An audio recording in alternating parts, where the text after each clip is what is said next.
اللہ کے رسول صلی اللہ علیہ وسلم کی عادت مبارکہ یہ تھی، صحابہ کرام کا بیان ہے، اذا دخل رجب، جب رجب کا مہینہ شروع ہوتا تو آقا صلی اللہ علیہ وسلم ایک دعا فرمایا کرتے تھے، اللہم بارک لنا فی رجب و شعبان وبلغنا رمضان، یا اللہ اس رجب کے مہینے میں اپنی برکتیں عطا فرما اور شعبان کے مہینے میں بھی اپنی برکتیں نصیب فرمانا، وبلغنا رمضان، اور ہمیں رمضان المبارک کے مہینے تک پہنچا۔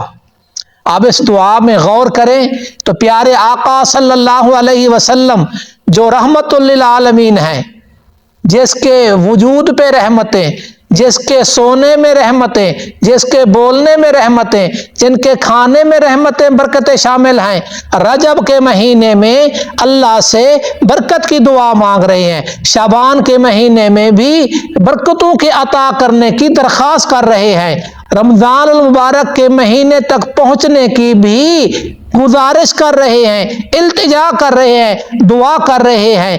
رجب کے مہینے میں برکتوں کی ضرورت پڑ گئی، شعبان میں بھی برکتوں کی ضرورت ہے، لیکن رمضان المبارک کا مہینہ ایک ایسا مہینہ ہے جس میں اللہ تعالیٰ کی رحمتیں، برکتیں موسلا دھار بارش کی طرح برستی ہیں۔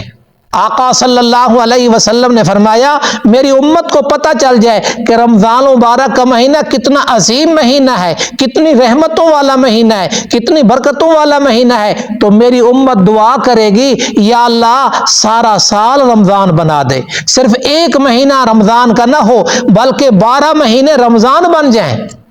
ابن فضیل فرماتے ہیں، قال بعض السلف، کہ ہمارے بعض اسلاف کا طریقہ یہ تھا، کانوا یدعون اللہ ستۃ اشہر ان یبلغہم رمضان، 6 مہینے اللہ تعالیٰ سے دعا کیا کرتے تھے، یا اللہ ہمیں رمضان المبارک کے مہینے تک پہنچا۔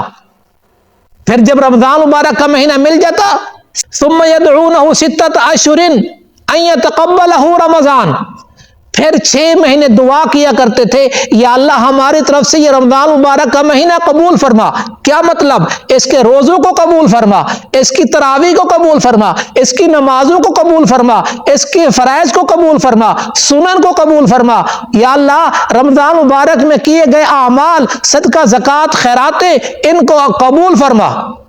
یعنی اسلاف، وہ صحابہ ہوں، وہ تابعین ہوں، وہ تبع تابعین ہوں، ان کی زبان پہ 6 مہینے رمضان مبارک کی دعا کی جا رہی ہے کہ نصیب فرما، اور 6 مہینے رمضان مبارک کی قبولیت کی دعا مانگی جا رہی ہے۔ اور یہ امت تو ملت ابراہیمی پر ہے، ابراہیم علیہ السلام نے بڑا عظیم کام کیا، بیت اللہ بنا رہے ہیں، مصری بھی ہیں، انجینئر بھی ہیں، اور سارے کام خود کر رہے ہیں، بیٹا اسماعیل علیہ السلام بھی شامل ہے، اللہ کا عظیم گھر بیت اللہ بنا دیا۔ اس کے بنانے کے بعد کہتے ہیں ربنا تقبل منا۔ تو یہ ہمارے اسلاف کیا کہتے ہیں؟ ان یتقبلہ رمضان، رمضان مبارک کے مہینے کی عبادات کو بھی شرف قبولیت عطا فرما۔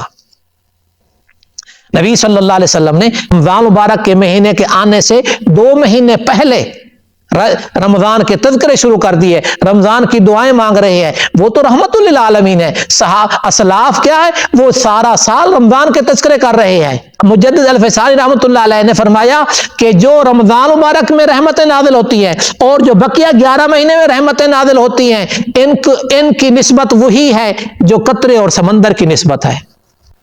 اور آخری بات کہ یہ دعا پڑھنی کیسی ہے، اس میں علماء کے 2 اقوال اور 2 آراء ہیں۔ اس لفظ رجب کو بعض علماء نے منصرف پڑھا ہے، بعض نے غیر منصرف پڑھا ہے۔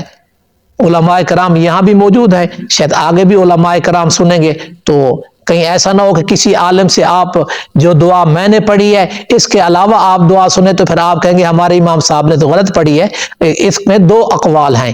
پہلا کیا یہ غیر منصرف ہے، اگر غیر منصرف کے طریقے پہ پڑھا جائے گا تو پھر یوں پڑھیں گے اللہم بارک لنا فی رجب و شعبان وبلغنا رمضان، اور اگر منصرف طور پر پڑھا جائے تو پھر اس کو پڑھا جائے گا اللہم بارک لنا فی رجب و شعبان وبلغنا رمضان، یا اللہ ہمیں رجب کا مہینہ شروع ہو گیا ہے، اس میں بھی اپنی برکتیں شامل حال فرما، شعبان مبارک میں بھی اپنی رحمتیں اور برکتیں نصیب فرمانا، اور ہمیں رمضان مبارک کے مہینے تک پہنچا۔